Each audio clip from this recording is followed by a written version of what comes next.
Nice to meet you, Brett. Nice Good to meet you, brother. Thank you very much for your time. Welcome to Perth. Yes, thank you. I've never been to Perth, so it was nice to come here for Supernova and experience the hotel and the convention centre. You're meeting all the fans. How are they treating you so far? They're lovely people, yes, real, down to earth. Yeah. Yeah, I love them here, very good. Nice to come home to the WA. I've always heard about it. And of course, a lot of the Kiwis are over here working in the mining industry and those outer satellite things that were happening over here, the mineral and the earth, eh? So, so it's been probably good for all the Kiwis as well over here. Yeah, absolutely. Now, I want to get into your career. Now, oh, gee, we got 30, 50 years, so. What do you feel more proud of? Proud? Yeah, proud of Django Fett or Jake Hickey? Well, that's a very good question. I'm proud of both of them. I can't just choose one over the other, I guess. Jake Hickey come along first, of course. Of course. And that was an interesting character to play because at the time I was on Shortland Street, the New Zealand soap opera, like Our Neighbours, things like that. So for the director to go with me, and have faith and stuck with me was very, very courageous of him, I'd say, because I wasn't quite the look of Jake Hickey. So he decided to go with an actor, decided to go with me. I worked closely with my agent, Robert Bruce was his name. So he was an ex-fighter with a name like that, Scotsman, ex-bouncer. So he had that mentality. And I believe my director, Lee, asked my agent just to rough me up a bit, So we were doing a lot of training. He put me in the ring and got me bashed around a bit. In fact, I performed so badly, I think the producers were thinking of recasting.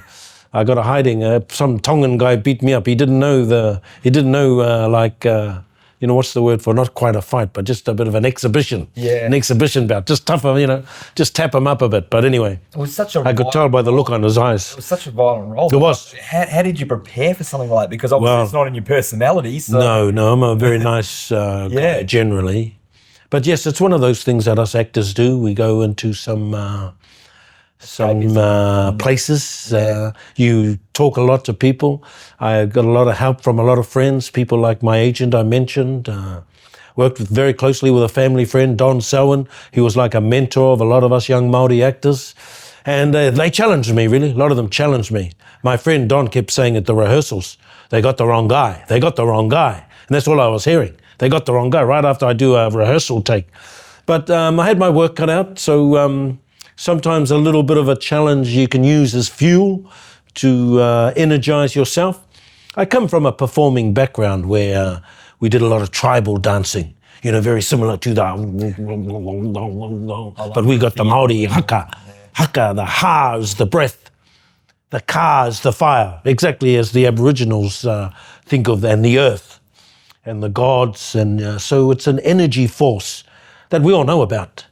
So those things, and even the Aboriginals know about it when they tap the earth. And so it's something us, as Australians, New Zealanders can tap into our indigenous cultures. And I try to use that in terms of my performance in a modern day medium. But I draw a lot on those cultural roots as well. So, what better way to warm yourself up by doing a bit of a haka. Get into it. You see what I mean? And by doing and saying and stamping, you can create a physical energy, a bit like that guy in Back to the Future. So you can draw on those kinds of things. Yeah. So it's very good. And that kind of energy got me noticed, I think, in the movie Once We're Warriors, and that's what kind of put me on the radar. It's a platform to bigger things. So that's why I got the nod from people like Star Wars and George Lucas and that. They'd never quite seen a character like this before with that energy. You were perfect for Django Fett. I thought you were magnificent in that. So that came along, obviously, an iconic role now. I mean, how did it come about for you? And a lot of phone calls. Were you a Star Wars fan growing up? I wasn't, actually. I was, at the time, 77. I was just leaving high school. I think going to the movies was still good, though, after high school. But I saw the movie like everybody else, but, I didn't really get deeply involved in terms of being a fan. But many years later, I got a phone call and audition process where they sent a letter, a fax. You got a meeting with the Star Wars lady, Robin Gurlin. I remember getting quite excited just seeing the Star Wars As casting. anyone would. So It was a big one. Funnily enough, I was in the same hotel that she was casting out of, so I had to go one floor up. Met her, she put the video on just like this, and she sat there and I sat here, and we just had a nice chat. But again, I think it was due to that movie, Once We're Warriors, and they just wanted a, tough, cool, handsome-looking guy underneath that helmet. There should be an award at the Oscars. Best performance with a helmet on his head. with that line. Well, you didn't have a helmet on. Boba, pack your bags. Boba we're Fett. leaving. You know what? We were filming that scene. I got a funny story.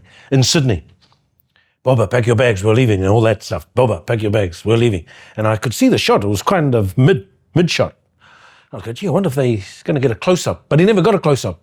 But I didn't want to say, excuse me, George, you think you need a close-up? I didn't want to say that. I thought I'd be a smart ass or something. So I didn't say it. 2 months later, I get a phone call. I got to fly to England from New Zealand. 24-hour flight. I land.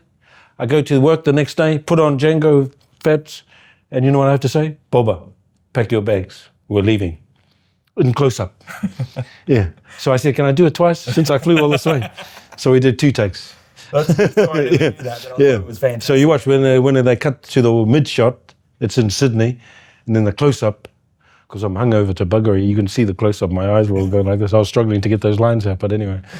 But yeah, that wasn't done in England. Really a line of Perth fans waiting to see. So I've got one more for Yes, you. no, I get strangled I'm by grateful one. that there's somebody there waiting. So it's good if we take a bit longer, because then the queue gets bigger. And I know. I look more famous. Yeah, that's Superman's probably- got everybody. line on They're all site. in Superman's queue.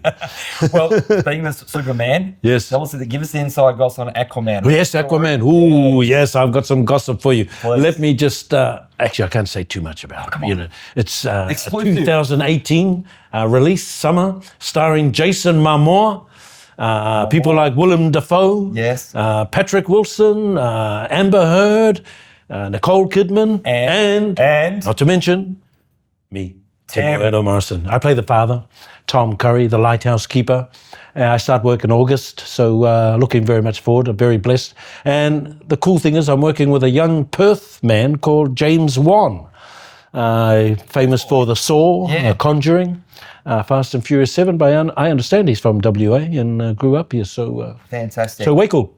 Well, thank you very much for your time. Enjoy the rest of your weekend, and we look forward to catching up with each other at UFC, and we'll make sure we set up a meet and greet with the Pac-Man for you as well. What a great idea. Yes.